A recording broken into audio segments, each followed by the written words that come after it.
Tepat di bulan Agustus kemarin, seorang mahasiswi Fakultas Kedokteran Diponegoro Semarang meninggal dunia akibat mengalami perundungan. Insiden ini menjadi berita kelam di dunia pendidikan dan kedokteran Indonesia, dan juga sekaligus menjadi ujung tombak kesejahteraan Indonesia.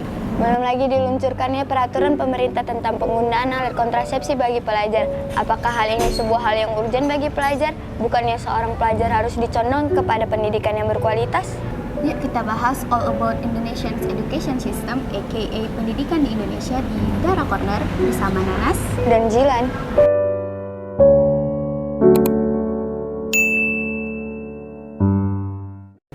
Kalau ngomongin pendidikan tuh pasti nggak lepas dari pelajarnya, gurunya, dan orang tuanya ya kan, Ji. Tapi sebenarnya ada satu aspek lagi nih yang lebih penting yang menjadi penengah dari ketiga unsur tersebut. Apakah itu? Yaitu adalah sistem ataupun kurikulum. Nah, yang punya kuasa untuk mengubah kurikulum ini siapa? Nah, itu adalah pemerintah. Kita bahas satu-satu nih, Nas. Dimulai dari gurunya. Apakah guru itu membangun atau memajukan pendidikan? Jawabannya iya nih, Nas. Karena yang membentuk kepribadian dan memberi informasi kepada anak murid itu tuh adalah guru.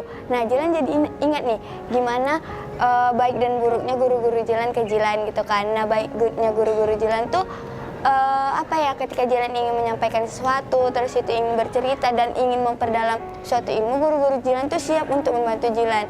Nah, kejadian buruknya tuh di sekolah yang lama gitu kan.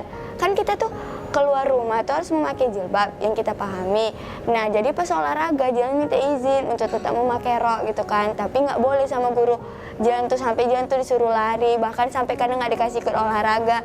Jadi nilai olahraga Jilan tuh agak sedikit tidak bagus karena gurunya tidak setuju dengan pendapat bahwasannya kalau olahraga tuh harus pakai celana, sedangkan Jilan berpendapat bahwasannya pakai rok itu juga bisa olahraga sih sebenarnya. Itu sih kejadian baik dan buruknya ketika Jilan dengan guru-guru Jilan. Nah, tapi guru tuh dituntut untuk menjadi konten kreator, terus itu diribetkan dengan administrasi yang tuh banyak sekali kan. Tapi itu semua nggak sesuai dengan gaji yang mereka terima.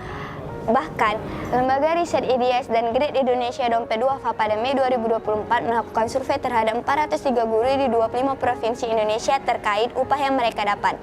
Hasilnya menunjukkan 74% guru gajinya di bawah 2 juta dan sebagiannya lagi di bawah Rp500.000.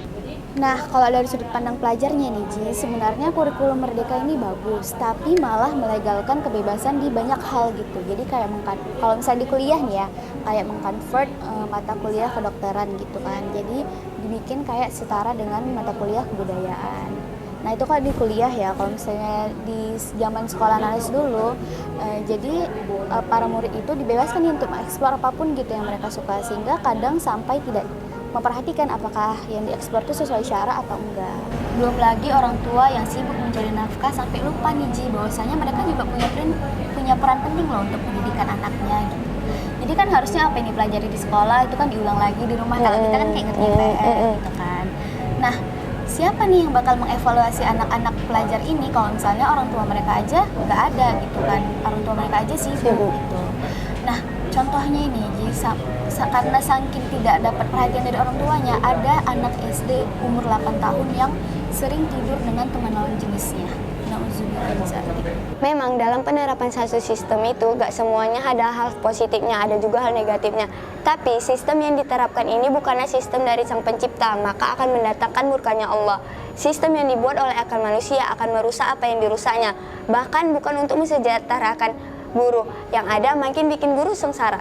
Jadi ya nih ya, Ji, semua permasalahan pendidikan kita itu ibarat gunung es. Kelihatannya aja kecil, padahal di dalamnya itu ada begitu banyak masalah di dunia pendidikan kita. Nah, semua ini bakalan lebih baik kalau kita menerapkan sistem Islam, yang dimana sistem Islam itu menerapkan ketakwaan kepada setiap pelajarnya untuk takut kepada Allah.